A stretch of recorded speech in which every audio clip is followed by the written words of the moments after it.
Eh,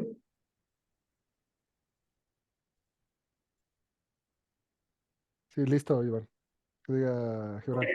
bueno, a manera de recordatorio, en la clase pasada vimos un panorama general del aprendizaje de máquinas. Estuvimos revisando la motivación, algunas definiciones de aprendizaje. En particular, vimos que cualquier tarea la podemos ver como una función que recibe ciertas entradas y pues, vamos a obtener una salida a partir de esas entradas. Y la idea del aprendizaje en máquinas es aprender esa función a partir de ejemplos en lugar de que sea programada manualmente. Hay diferentes tipos de tareas de aprendizajes, de ser supervisado. Dentro del aprendizaje supervisado tenemos la clasificación y la regresión, que cambian respecto a el tipo de salida. Vimos algunos ejemplos y subtipos de ambas. También vimos el aprendizaje no supervisado y algunos ejemplos de tareas de aprendizaje no supervisado. Al final vimos que la idea en el aprendizaje, al modelar usando aprendizaje en máquinas, usualmente aproximamos la función con una hipótesis. Esa hipótesis proviene de una familia y la tarea del algoritmo de aprendizaje es elegir la hipótesis más apropiada de acuerdo a los ejemplos que le damos y a una métrica que definimos. Vimos que hay diferentes familias de hipótesis. Están las hipótesis paramétricas, que están definidas por medio de parámetros, y las no paramétricas, que no están definidas por medio de parámetros, sino están dadas por los mismos ejemplos. Entonces, por ejemplo, un ejemplo de las hipótesis, de la familia de hipótesis paramétricas, pues podría ser toda la familia de rectas, y la tarea del algoritmo de aprendizaje sería encontrar la recta que mejor se ajuste a un conjunto de datos basado en una métrica para medir qué tan bien se ajusta, ¿no? Que usualmente a esa métrica se le conoce como función de pérdida, función de costo. Y bueno, hay dos etapas principales en el aprendizaje en máquinas. Una etapa es el entrenamiento, en el que tenemos ejemplos y el algoritmo de aprendizaje con algunos hiperparámetros. Y lo que obtenemos de ese algoritmo de aprendizaje es una hipótesis que se eligió. Y a esa etapa se le conoce como etapa de entrenamiento.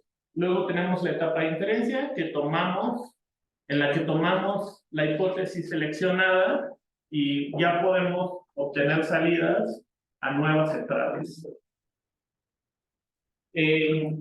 Luego, en el proceso general para entrenar modelos basados en aprendizaje en máquinas, pues tenemos 4 pasos principales: recolectar datos, elegir una familia de hipótesis, elegir la métrica con la que vamos a ajustar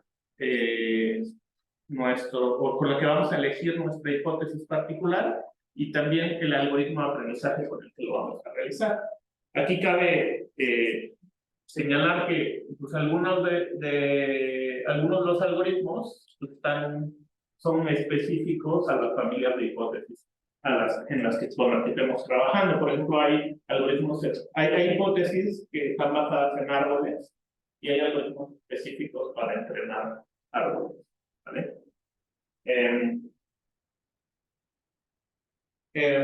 Bueno, vimos que cuando estamos modelando, usando aprendizaje en máquinas, pues no solamente generamos una sola hipótesis, sino generamos múltiples hipótesis usando configuraciones un poco distintas, ya sea diferentes familias de hipótesis o alguna configuración particular de esa familia de hipótesis, algoritmos o funciones distintas para funciones de pérdida o de costo distintas, etcétera. Y con esas distintas configuraciones pues vamos a obtener distintos modelos. Y la idea es que elijamos el modelo más apropiado para la tarea que tenemos. Por lo mismo, pues usualmente dividimos el conjunto de datos, o sea, tenemos el conjunto de entrenamiento con el que vamos a elegir nuestra hipótesis, o el algoritmo de aprendizaje va a elegir la hipótesis. En el caso de los modelos paramétricos, pues va a ser elegir los valores de los parámetros. Y luego, una vez que tenemos eso, con una métrica, pues podemos también evaluar su desempeño en datos con los que no se usaron durante el entrenamiento, durante la elección de la hipótesis. A este conjunto usualmente le llamamos conjunto de validación. Aquí tenemos los distintos desempeños. Y finalmente, para elegir la configuración o el modelo particular o la hipótesis particular que vamos a utilizar para la tarea, además tenemos un tercer conjunto, es una de las buenas prácticas, tener un tercer conjunto de prueba con el que nada más vamos a estimar el desempeño en tareas, con datos que no ha visto, ¿no? Esto es porque al hacer este proceso de elección, estamos sesgando un poco el desempeño que obtenemos en validación, ¿no? Estamos eligiendo explícitamente la hipótesis o el modelo que mejor desempeño tiene aquí. Entonces, tal vez esta estimación del desempeño no sea tan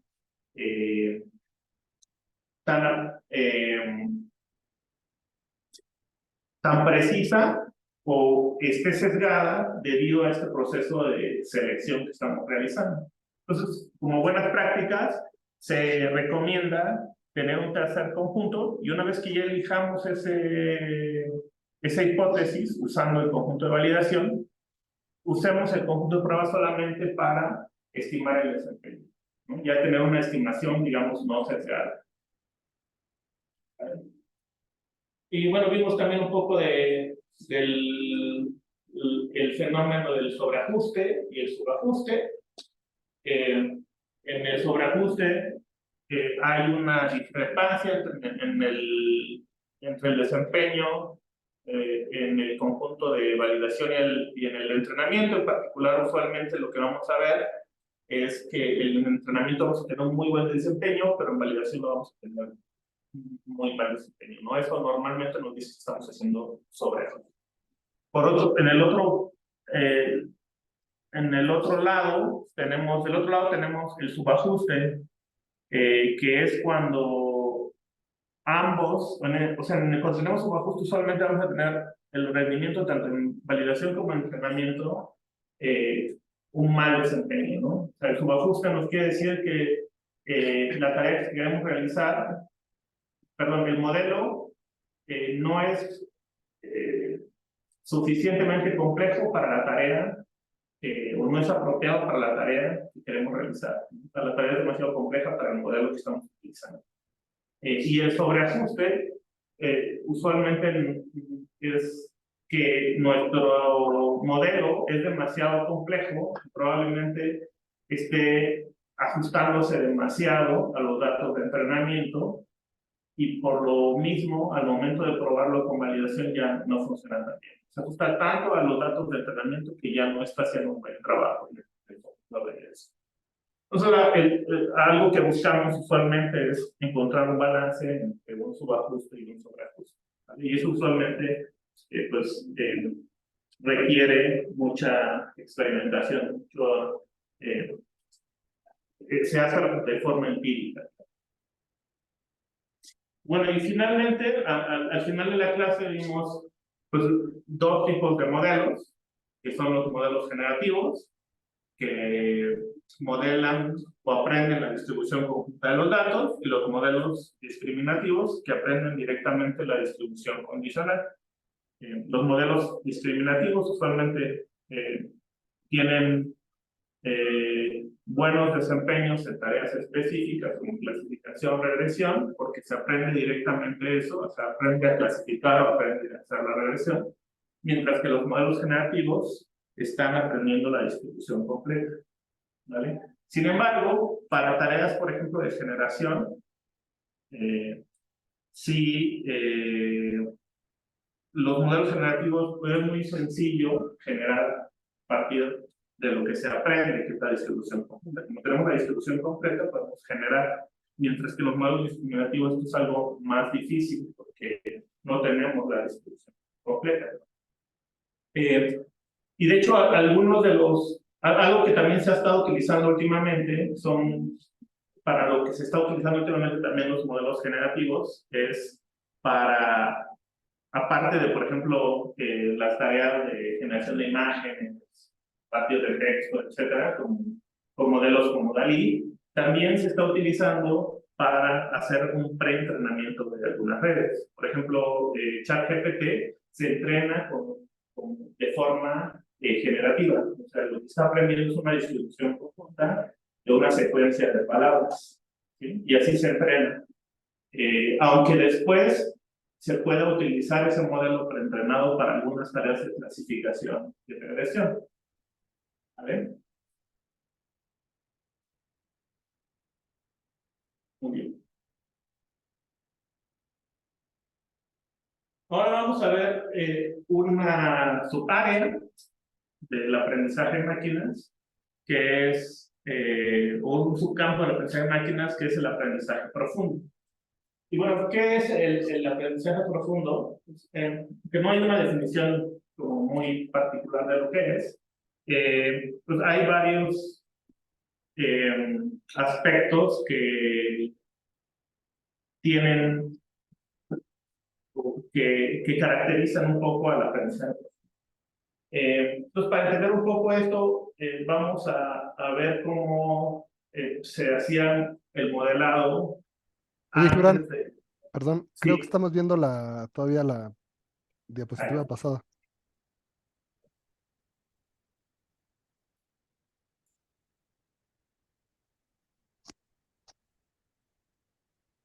ya. De hecho, lo debería. Listo. ¿Ahora sí? Sí, ahora sí. Ok. Bueno, entonces para entender un poco los aspectos que tienen, que caracterizan el aprendizaje profundo, vamos a ver un poco, analizar cómo se realizaba los sistemas de reconocimiento o el reconocimiento de patrones, pues hace ya varios años, ¿no?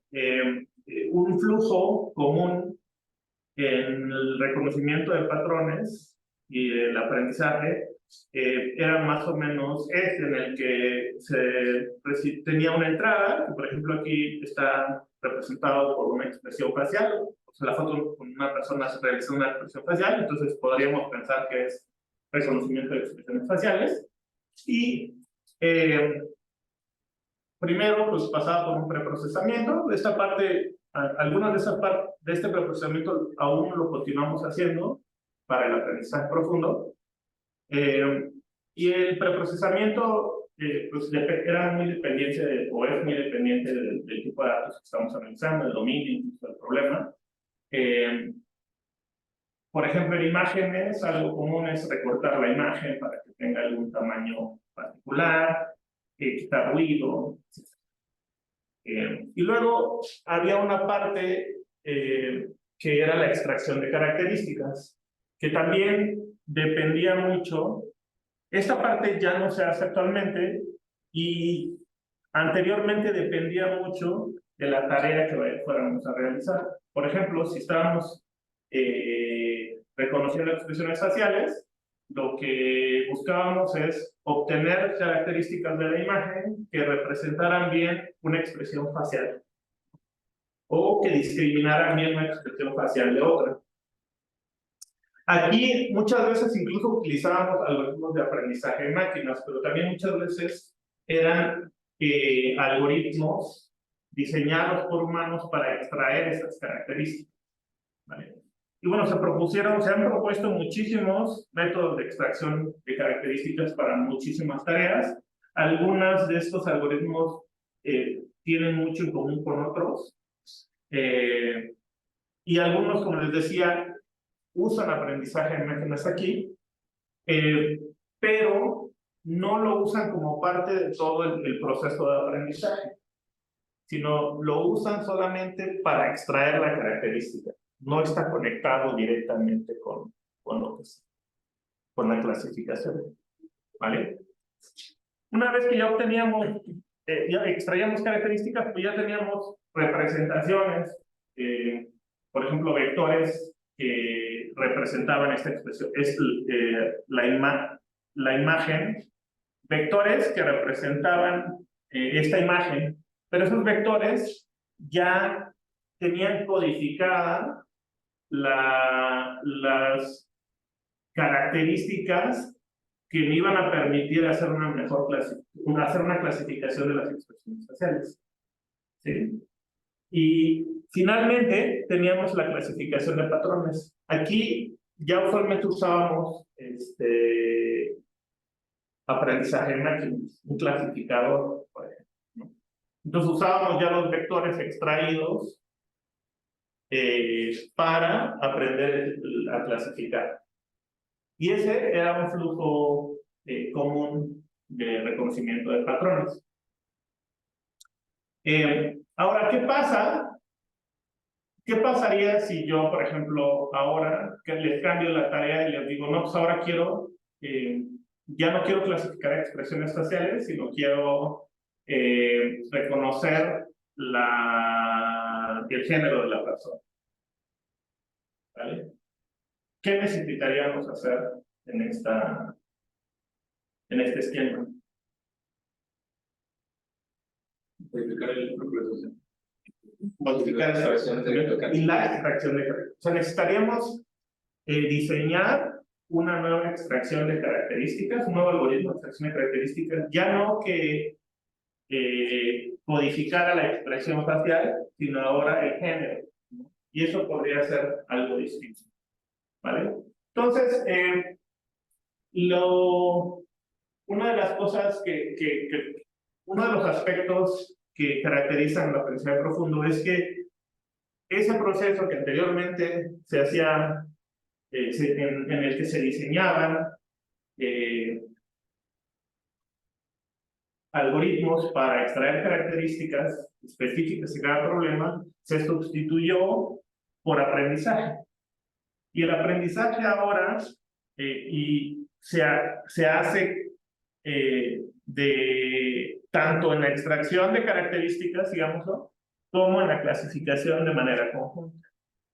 O sea, no tenemos un bloque que extrae características y que puede tener métodos de aprendizaje en máquinas aquí o modelos de aprendizaje de máquina aquí, pero que no están conectados con esto directamente en el ciclo de aprendizaje.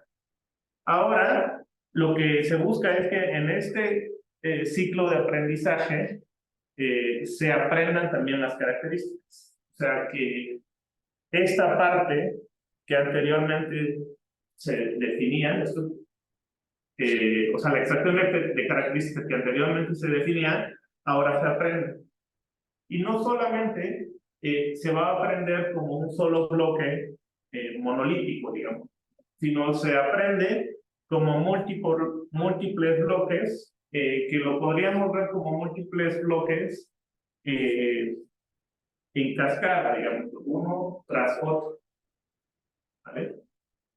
Entonces, uno de los aspectos que caracteriza el aprendizaje de máquina, que ahora vamos a aprender las características en lugar de extraerlas con un algoritmo diseñado específicamente para alguna de las áreas. ¿vale? Y que lo vamos a hacer en cascada o en jerarquías, ¿vale?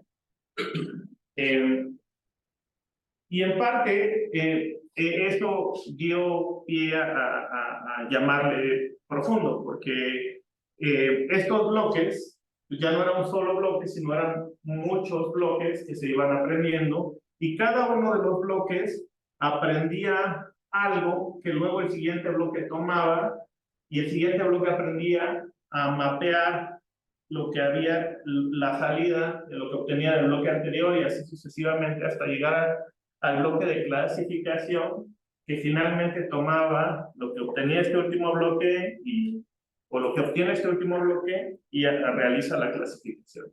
Y todo se va a aprender de manera conjunta. O sea, lo que obtiene aquí, lo que se obtiene aquí va a servir para ajustar los parámetros o para encontrar los parámetros de todos los bloques en el ciclo de entrenamiento. ¿Vale?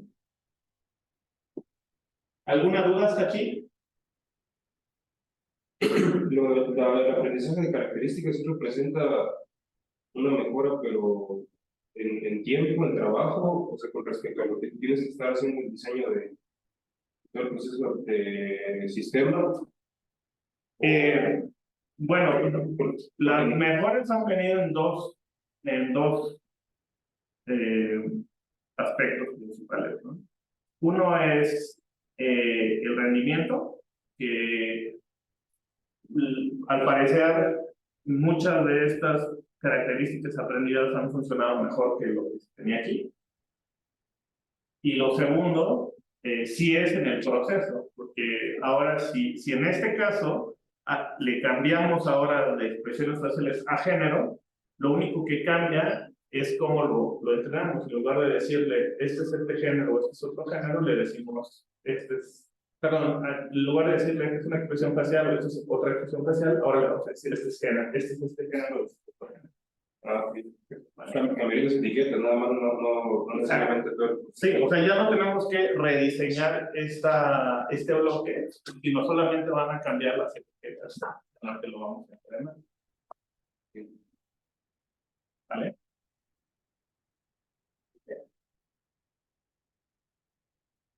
Muy bien. Y bueno, una de las motivaciones, al menos inspiraciones iniciales para el aprendizaje profundo, fue la hipótesis del algoritmo único de Moncaso, en el que, o sea, tiene una inspiración de neurociencias. Moncaso fue un neurocientífico, y una de sus hipótesis era que, bueno, anteriormente había otras hipótesis en el que se veía que cada parte del cerebro no solamente estaba dedicada a a procesar cierta sentido, por ejemplo, la corteza visual, la corteza auditiva, no solamente son regiones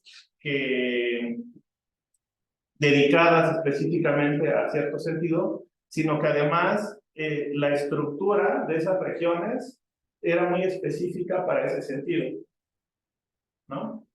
Pero la hipótesis de Moncaso es que no es tanto así. O sea, aunque sí hay regiones, porque estas regiones siguen siendo válidas, esas regiones lucen muy similar, o sea, se parecen mucho. Y entonces lo que cambia es la forma en la que se están adaptando a los estímulos que están recibiendo. ¿Sí?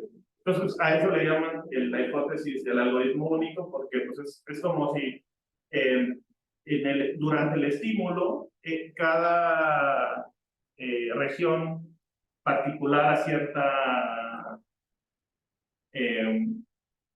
a cierto sentido se fuera adaptando particularmente a procesar ese sentido, pero es debido a los estímulos que está recibiendo. Entonces, pues la idea es que la corteza cerebral se parece mucho, en general, independientemente de las regiones. Entonces que hay un algoritmo único o similar en todas las partes, ¿vale?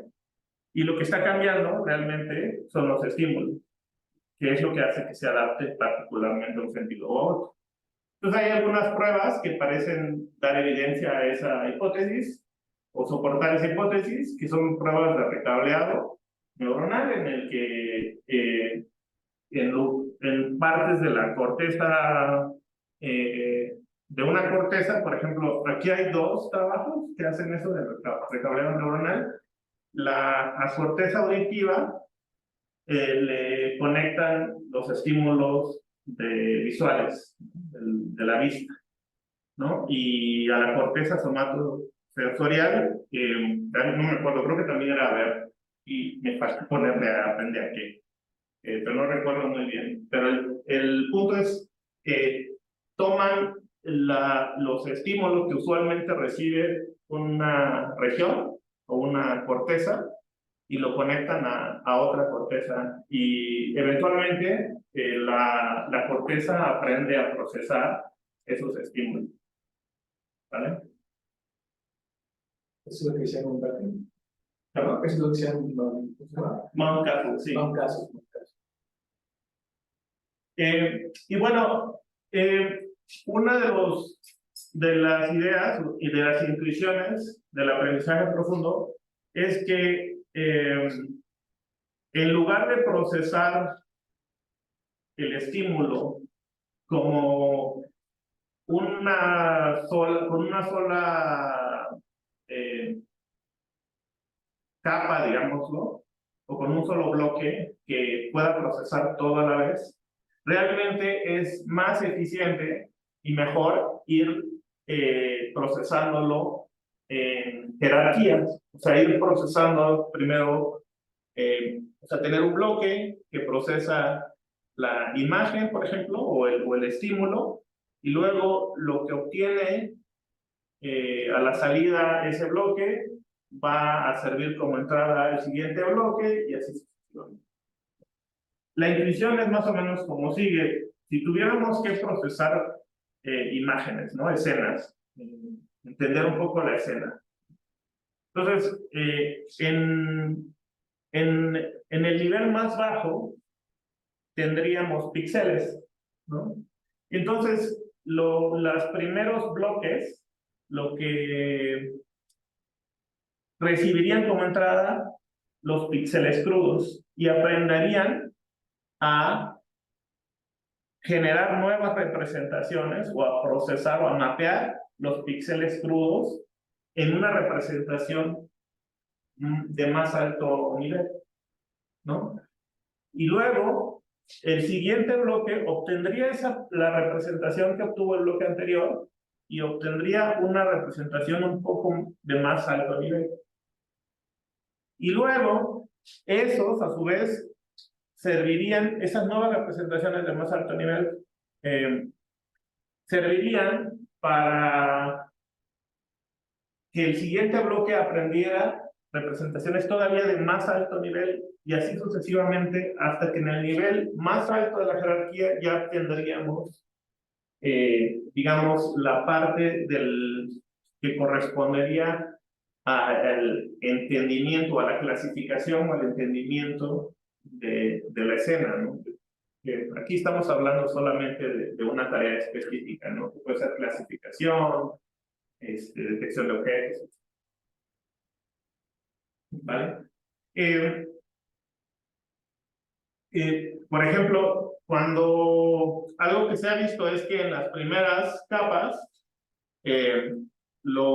algunos de los redes neuronales profundas aprenden algunas características genéricas como detectar bordes, con cierta orientación, etc. Y conforme vamos subiendo en esta jerarquía, va aprendiendo pues tal vez conjuntos de bordes que forman algunas partes y luego partes de objetos y los objetos, y así sucesivamente. Esto, por supuesto, es una intuición y que ha sido soportado un poco con interpretación de los modelos que se aprenden, pero no siempre corresponde con la interpretación humana, ¿no? Y esto, esta es como una forma de ver el aprendizaje profundo, ¿no? De cómo se hace el procesamiento. Otra forma de verlo es que, digamos, cada bloque está realizando un cómputo, ¿sí?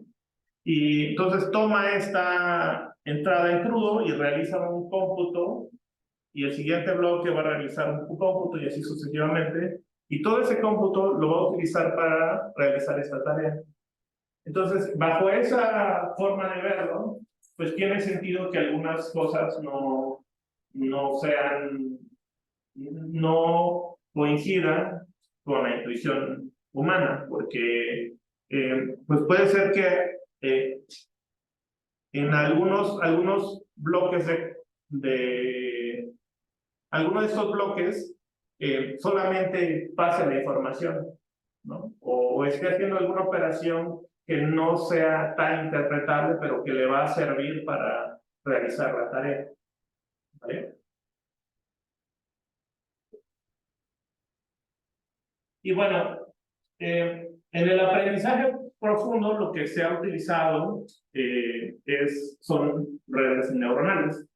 Y las redes neuronales pues están compuestas o sea, la unidad básica de una red neuronal es la neurona, que pues toma un conjunto de entradas, hace una suma pesada de esas entradas, la pasa por una función de activación y obtiene una salida. Y las redes neuronales, pues son múltiples neuronas que se relacionan de formas particulares entre sí para realizar un procesamiento de conjunto. Y muchas veces las organizamos en capas, que usualmente en capas son múltiples neuronas que reciben una entrada, la procesan y obtienen una salida, ¿vale?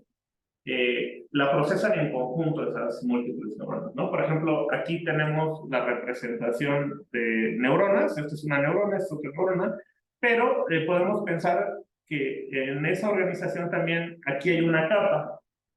Todas estas neuronas van a recibir una entrada, las van a procesar en conjunto, o sea, cada una de forma particular, y van a obtener una salida, ¿vale? Aquí hay otra capa que va a obtener la salida de esta capa y la va a procesar y van a obtener otra salida, ¿vale? Y así sucesivamente.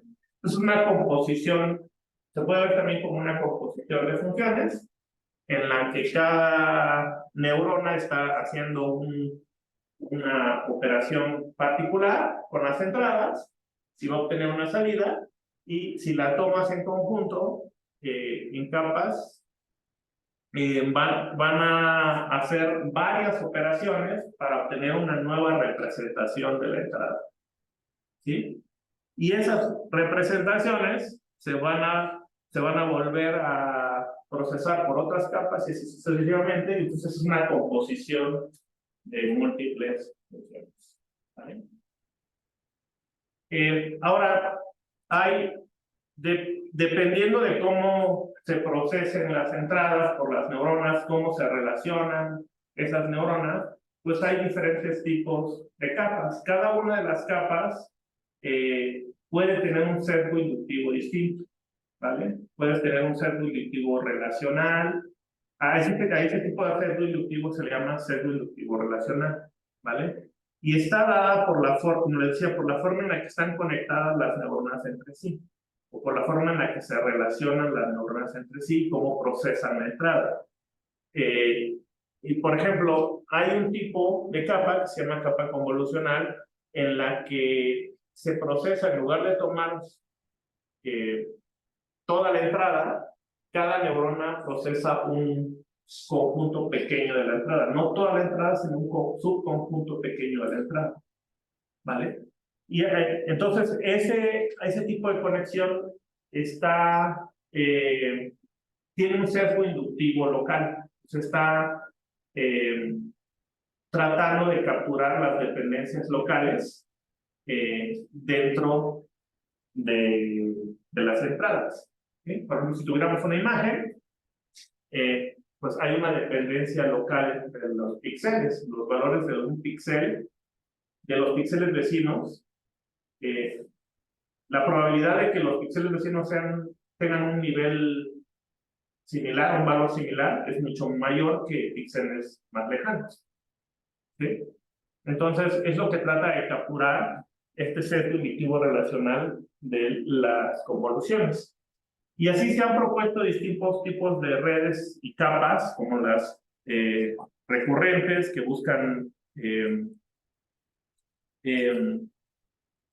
modelar las dependencias secuenciales, y algunas específicas a ciertas tareas. Entonces, mucho del modelado basado en aprendizaje profundo, particularmente en redes neuronales profundas, ha sido diseñar arquitecturas, ha sido ingeniería un poco de arquitectura, diseñar nuevas arquitecturas que realicen mejor la tarea. ¿Vale? Realicen mejor la tarea. O sea, ya en lugar de diseñar algoritmos que extraigan características, ahora mucho del trabajo también ahora ha sido más bien diseñar las arquitecturas de la red. ¿Vale? Y bueno, se han propuesto muchísimas, como les decía. Esta es una red convolucional que usa las capas convolucionales, les decía. En las capas convolucionales hay una conexión local con una parte nada más de la entrada. Si lo vemos como imágenes, pues serían las neuronas se conectarían con una parte de la imagen y obtendrían una respuesta para esa parte. Y no en conjunto están haciendo la operación de convolución, que se conoce en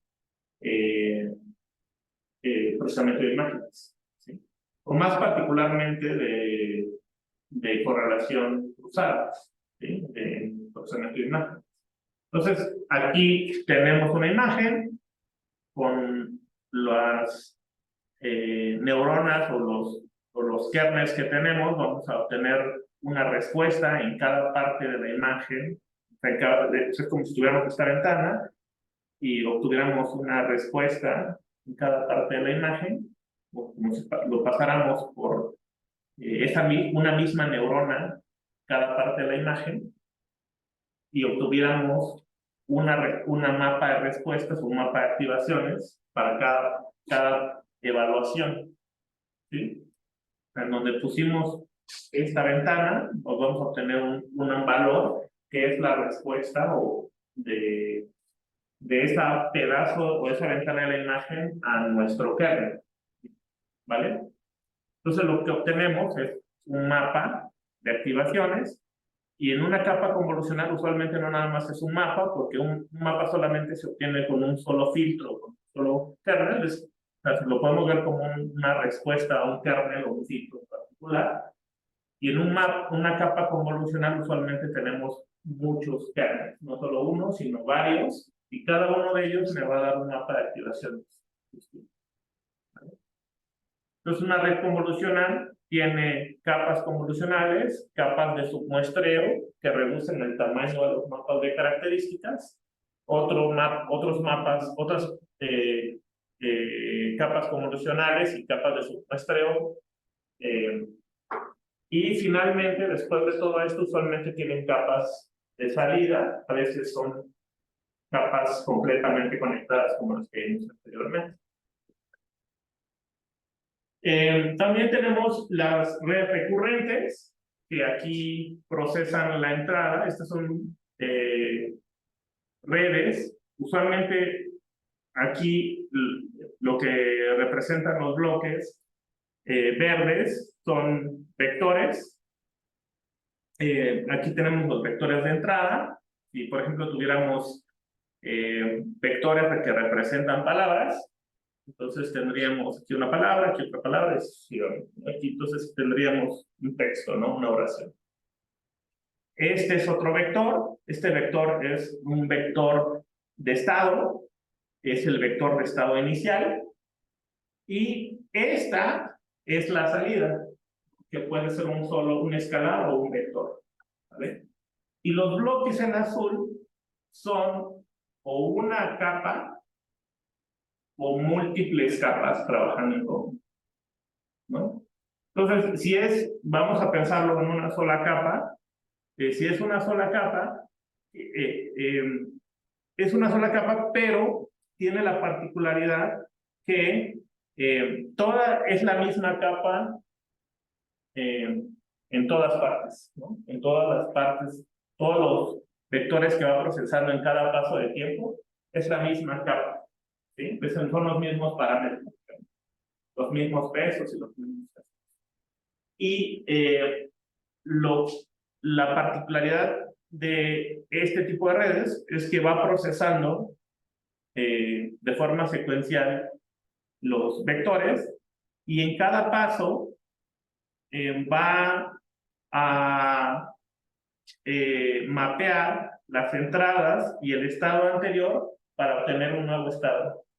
Y ese nuevo estado se va a ocupar en el siguiente paso de tiempo, junto con la siguiente entrada para obtener el siguiente paso de tiempo, y así sucesivamente. ¿Cuáles son las aplicaciones de este tipo de redes secuenciales? Pues usualmente se ha aplicado a reconocimiento de texto, generación de texto, pero también se ha aplicado, por ejemplo, en audio, para procesar, clasificar audio, o incluso en videos, igual para reconocimiento y procesamiento, análisis de video, ¿no? Tareas de análisis de video.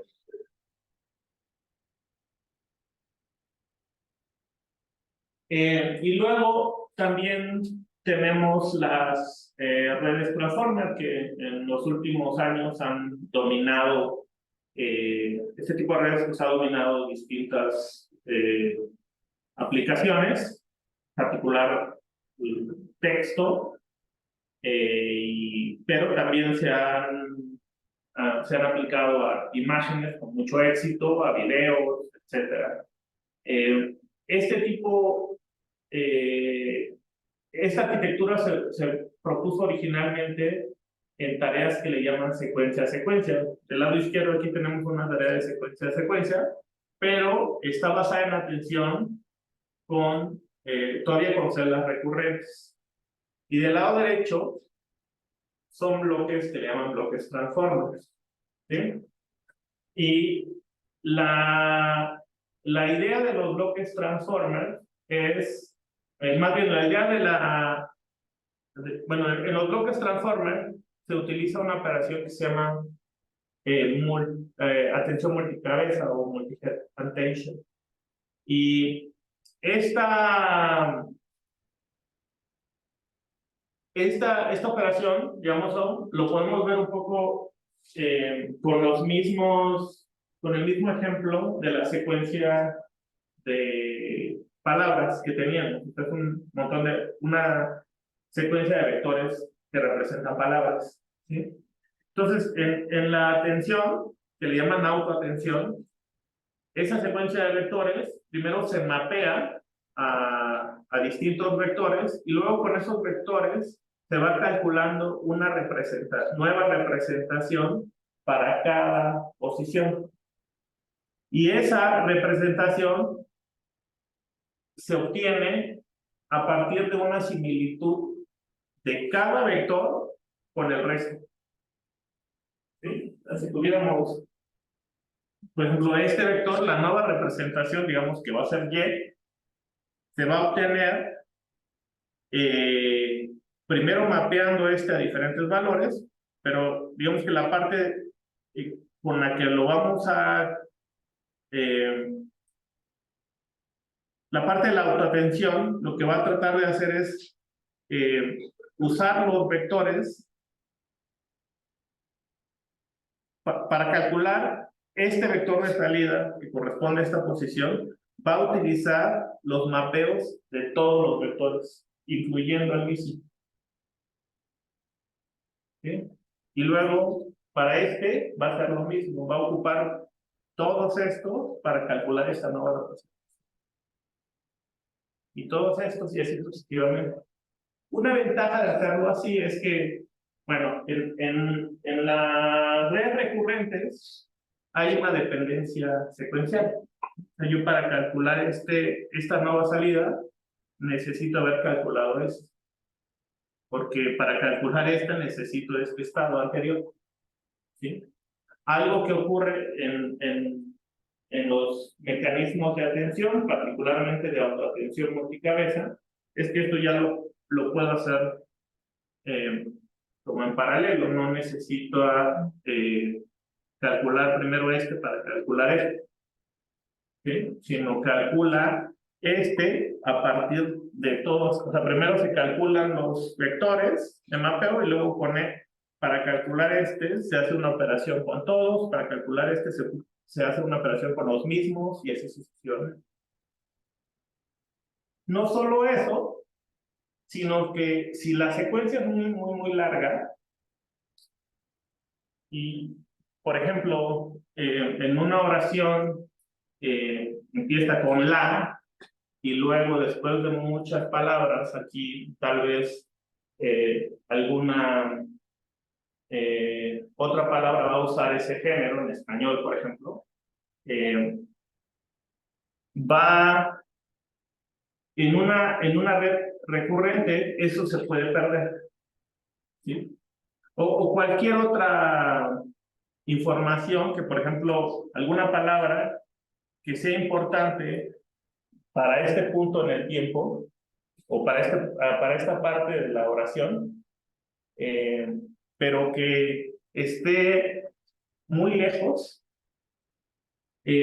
puede perder esa información porque como el nuevo estado se calcula el estado anterior y luego ese nuevo estado se ocupa a partir del más bien con ese nuevo estado se calcula otro nuevo estado y así sucesivamente. Entonces esa información tiene que pasar por un montón de estados hasta llegar aquí. Entonces es común que se pueda llegar a perder. En cambio, en los mecanismos de atención, como se calculan directamente las operaciones de con todos los demás, pues ahí se está calculando directamente. O sea, si necesito información de esto, para calcular esto, se calcula directamente, se obtiene directamente la información de esto. ¿Vale?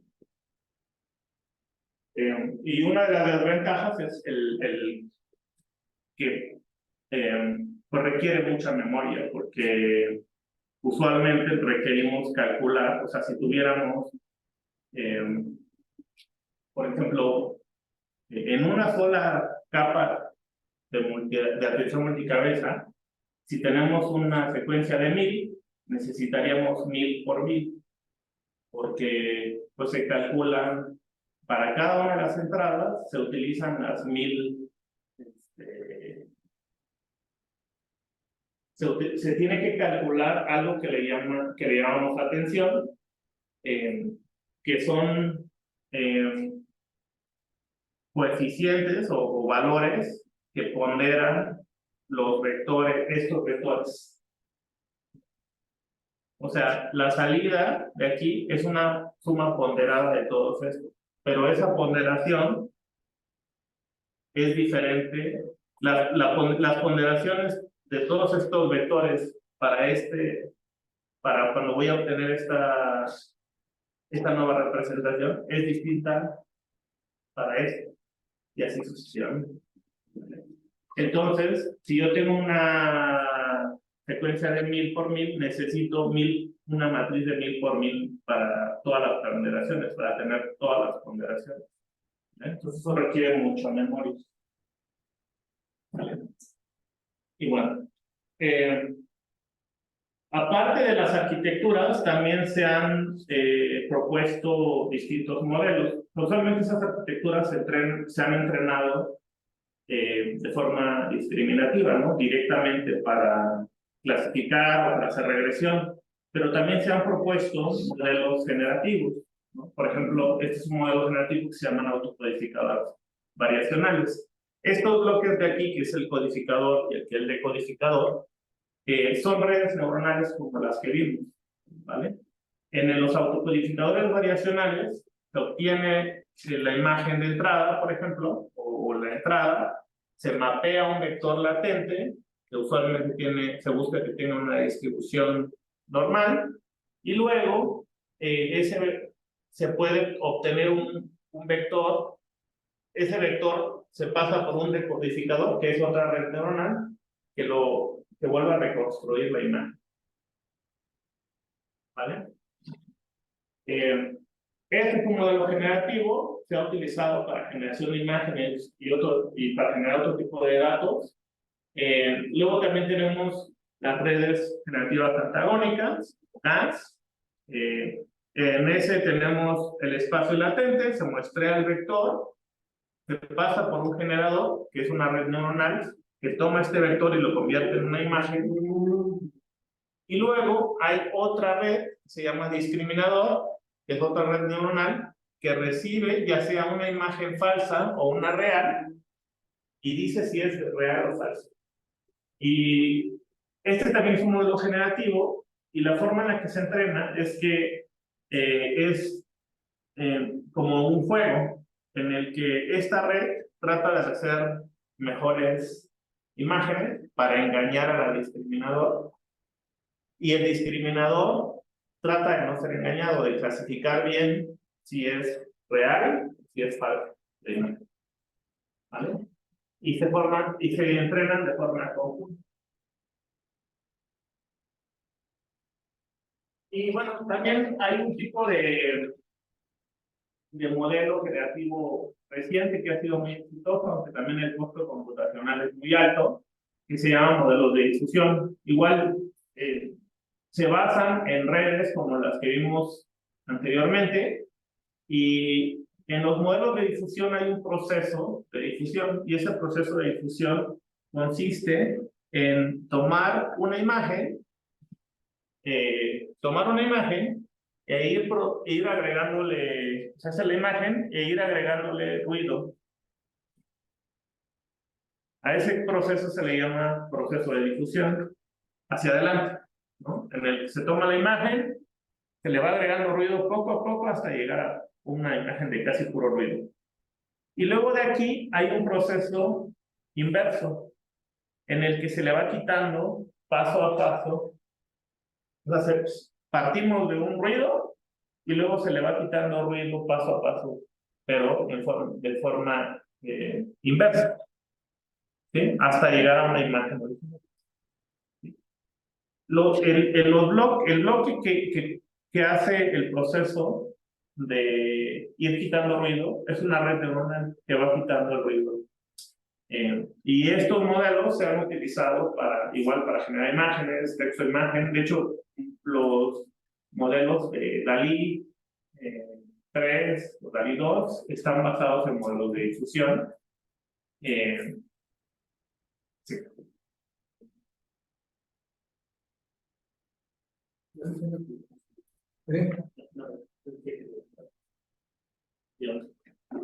Y bueno, algo interesante en el aprendizaje profundo ha sido el hecho de que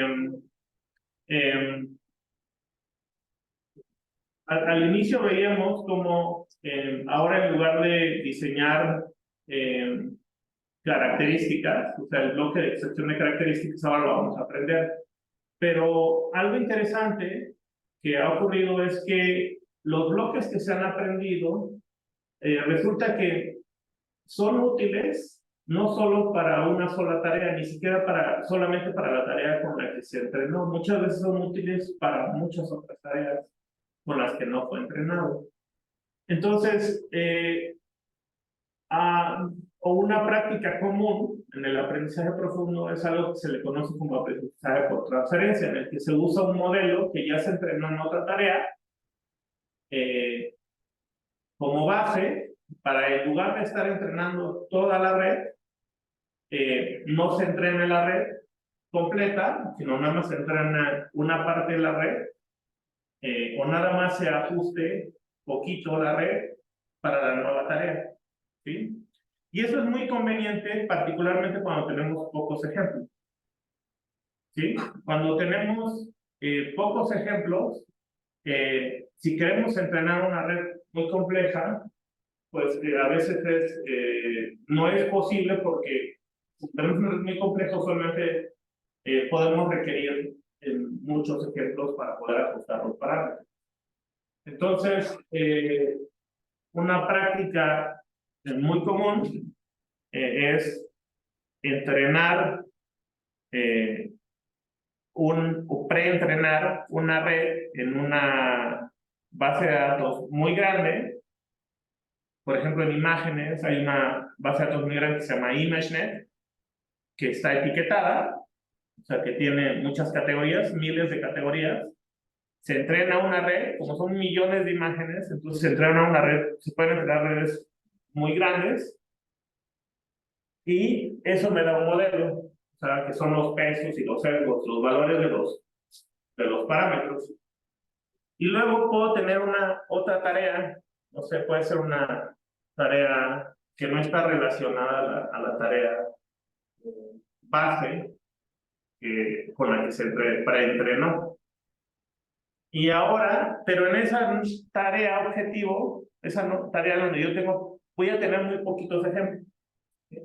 Pero en lugar de entrenar toda la red, puedo entrenar solamente una parte de la red. Usualmente lo que pasa es que a la capa de salida se elimina y se le pone una nueva capa de salida que sea adecuada para la tarea que voy a realizar, porque la capa de salida usualmente depende de la tarea que voy a realizar, ¿no? Si es una clasificación de 1000 clases, pues es una capa con 1000 neuronas de salida. Pues en el aprendizaje por transferencia usualmente se ocupa con una nueva capa de salida apropiada para la tarea objetivo que voy a realizar, y ya sea que nada más se ajuste esa última capa, o sea, los pesos y los sesgos de esa última capa y lo demás no, o que se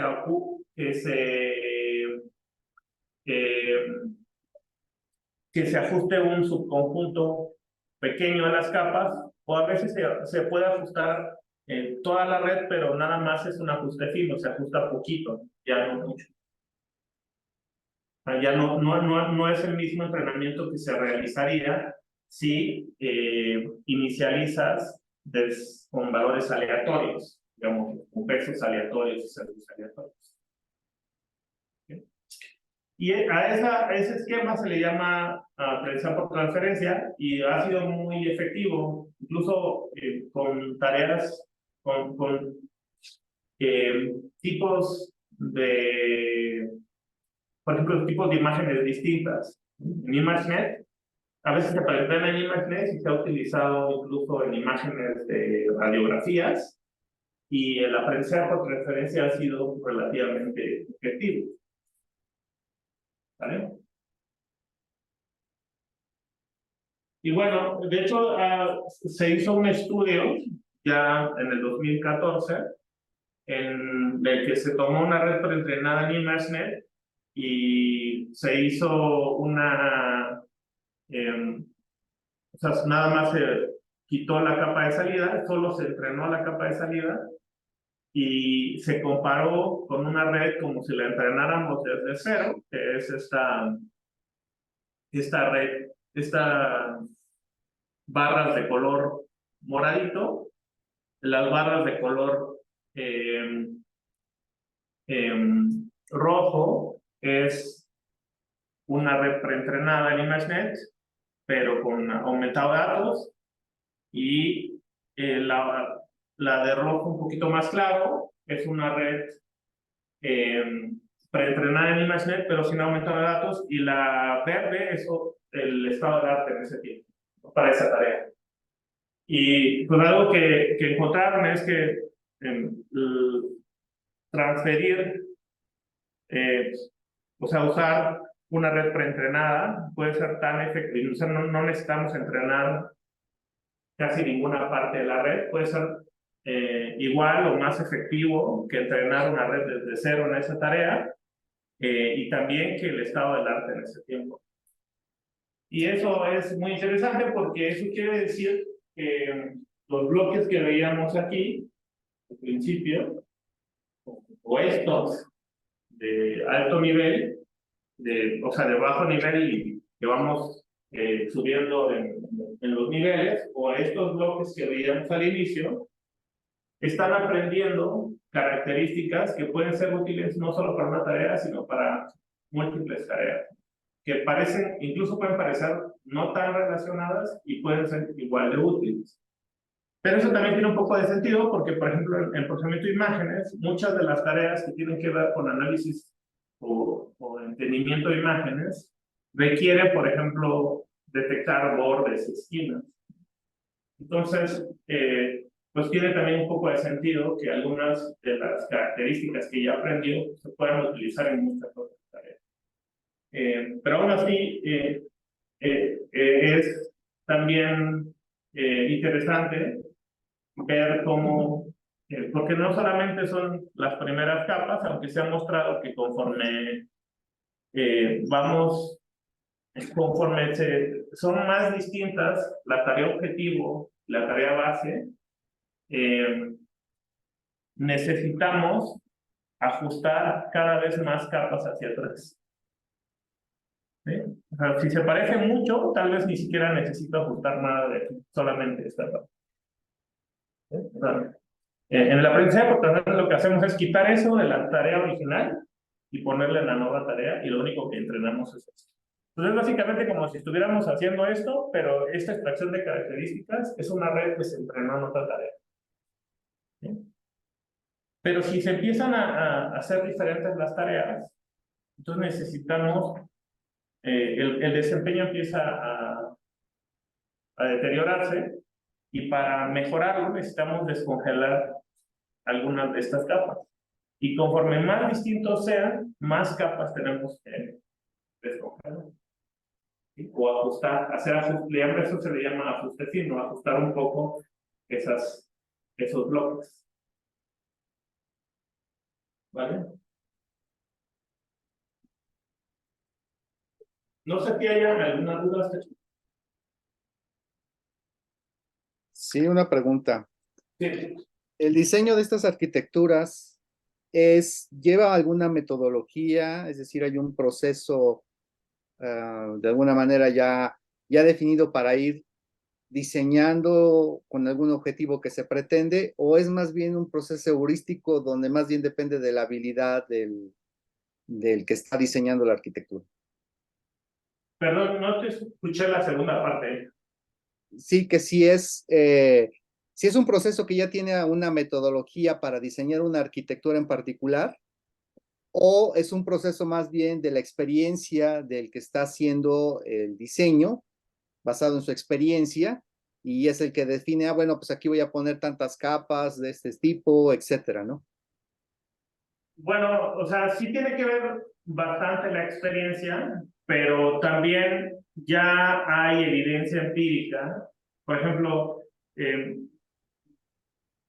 ya no se diseñan usualmente arquitecturas o redes diciendo, aquí voy a poner una capa, y luego aquí otra capa, y luego aquí la tercera capa, y así sucesivamente. Sino más bien ya hay evidencia de que hay bloques o conjuntos de capas que funcionan bien, que por ejemplo en el caso de las redes Transformer, por ejemplo aquí hay bloques, ¿no? Todos esos es un bloque. Entonces ya sabemos que esos bloques funcionan bien. Entonces, usualmente lo que se hace es diseñar nuevos bloques, modificar nuevos bloques, o usar los bloques que ya sabemos que funcionan bien junto con otros bloques, ¿no? Eso es lo que usualmente se hace cuando se diseña una nueva arquitectura. Ya sea que se modifique un bloque, o se agreguen bloques a las arquitecturas que ya más o menos conocemos, o se ocupen los bloques que ya tenemos, ¿no? Y se haga una nueva arquitectura con nosotros, combinando bloques conocidos, modificando bloques conocidos, o simplemente usando los bloques que ya conocemos. Pero sí tiene que ver, para eso sí se requiere cierta experiencia, ¿no? Para conocer qué bloques funcionan bien, o sea, ya hay evidencia, pero pues, sí se requiere experiencia en decir, ok, si yo combino este bloque con este bloque, o es mejor usar este bloque, y así sucesivamente. Ok, gracias. No, de qué. Ok, no sé si haya alguna otra duda. Bueno, si no hay dudas, yo creo que ya se nos acabó el tiempo. Les agradezco mucho. Nos vemos el jueves para concluir con la parte de aprendizaje. Va a ser la misma liga, por cierto, de Zoom. Sí, muchas gracias. Gracias. Gracias a ti. Y felicidades por su tutoría y su premio. Ahí vimos. Muchas gracias. Gracias. Pregunta con gran saca premios sus veces. Ya lleva varios. Muchas felicidades.